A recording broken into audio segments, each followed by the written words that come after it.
नमस्कार दोस्तों, जैसे जैसे 23 जुलाई नज़दीक आ रही है वैसे ही लाखों केंद्रीय कर्मचारियों की धड़कनें बढ़ रही हैं। और बढ़े भी क्यों ना, क्योंकि एक कर्मचारी अपने वेतन और पेंशन के ऊपर अपने लालन पोषण करता है। 23 जुलाई को सरकार अपना आम बजट पेश करेगी, तो दो चीज़ें जो बहुत ही ज़्यादा चर्चा का विषय बनी हुई है, आप किसी भी अखबार को उठा के देख लो, उसके कहीं ना कहीं किसी ना किसी पेज में दो चीज़ें बहुत ही आराम से मिलेंगी आपको और आए दिन आ रही हैं। 8वां वेतन आयोग और कोरोना वायरस के अंदर जो डीए सीज किया गया था, वो डीए तो लागू कर दिया था, पर 18 महीने का एरियर भारत सरकार ने नहीं दिया था। इन दो चीज़ों की मांग केंद्र के जो कर्मचारी हैं, जो उनकी यूनियनें हैं, वो सरकार पे एक तरह से दबाव बनाए हुए हैं। एक बड़े न्यूज़ चैनल है, उनकी खबर आई है, देश में इस समय 7वां वेतन आयोग लागू और 1.5 साल के बाद 8वें वेतन आयोग को लागू किया जाना है। केंद्र सरकार हर 10 साल में नया वेतन आयोग लागू करती है। चूंकि 7वां वेतन आयोग जनवरी 2016 में लागू हुआ था, तो 8वें वेतन आयोग की सिफारिशें जनवरी 2026 से लागू हो सकती हैं। केंद्र की मोदी सरकार अगले वेतन आयोग की तैयारियां जल्द ही शुरू कर सकती है और आने वाले बजट में भी इसको लेकर कुछ ऐलान हो सकता है, ऐसी सुगबुगाहट हो रही है।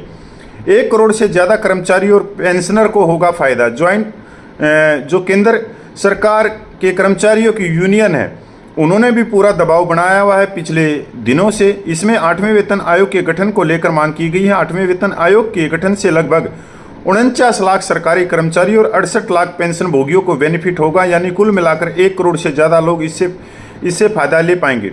23 जुलाई को आएगा बजट 2024-25। वित्त मंत्री निर्मला सीतारमण 23 जुलाई को आम बजट 2024-25 पेश करेंगी।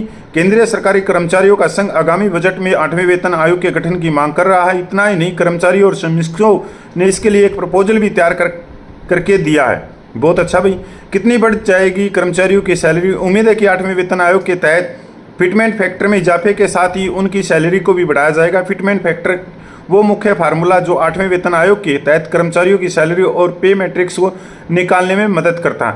8वें पे कमीशन में कितना हो सकता है फिटमेंट फैक्टर? पिछले दिनों आई फाइनेंशियल एक्सप्रेस की एक रिपोर्ट के मुताबिक फिटमेंट फैक्टर 3.68 गुना पर सेट हो सकता है। अगर ऐसा होता है तो 8वें वेतन आयोग में फिटमेंट फैक्टर बढ़ोतरी से मूल वेतन 8,000 रुपये से ज़्यादा बढ़ जाएगा। इसके बाद सरकारी कर्मचारियों का न्यूनतम मूल वेतन 26,000 से ज़्यादा हो जाएगा। बेसिक सैलरी और महंगाई भत्ते मिलाकर कुल आमदनी में 25-35% के बीच की बढ़ोतरी देखी जा सकती है। 7वें वेतन आयोग में कितना रहा था फिटमेंट फैक्टर? 7वें वेतन आयोग में 2.57 से लेकर 2.81 गुना फिटमेंट फैक्टर पेश किया गया था, जिससे न्यूनतम सैलरी लगभग 14.29% बढ़ी थी। इसके बाद मिनिमम सैलरी 18,000 रुपये हो गई थी। नए वेतन आयोग से बदल जाएगी ये चीज़ें। 8वें वेतन आयोग से बेसिक पे अलाउंस या भत्ते, पेंशन और अन्य मौद्रिक फायदों के इजाफा देखा जाएगा। सबसे पहले तो एम्प्लॉयज़ की सैलरी बढ़ेगी, चूंकि वेतन आयोग ही कर्मचारियों के लिए महंगाई भत्ते, डीआर और पेंशनर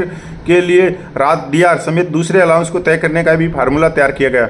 बहुत बड़ी खबर है। और आज ये जितना भी दबाव जो डाला जा रहा है सरकार के ऊपर, ये जो केंद्रीय कर्मचारियों की यूनियन है, जो सिविल यूनियन है, रेलवे की है, दूसरे डिपार्टमेंटों की हैं, एक तरह से इन्होंने भारत सरकार तक कोई कसर नहीं छोड़ी हुई है कि वो अपनी जायज़ मांगों के लिए ज़बरदस्त एक दबाव बनाए हुए हैं पिछले कई महीने से। और लगातार वो केंद्र सरकार को जो कर्मचारियों की मांगों के लिए अवगत करवा रहे हैं, चाहे उसमें एनपीएस है, चाहे दूसरी मांगे हैं, चाहे जो डिपार्टमेंटों के अंदर रिक्त से पद पड़े हैं उनको भरने की बात हो, या 8वें वेतन की हो, या डीआर की हो, या दूसरे अलाउंस की बात हो, तो बहुत अच्छा चल रहा है। और केंद्रीय कर्मचारी जो केंद्रीय कर्मचारियों के सबसे बड़े संगठन है, अगर वो इसी तरह से सरकार पे दबाव बनाए रखा तो उन्होंने, तो हो सकता है कि आने वाले दिनों में केंद्रीय कर्मचारियों को खुशी हाथ लगेगी। जय हिंद, वंदे मातरम, जय भारत। मैं पूर्व सैनिक कपिल फौजी।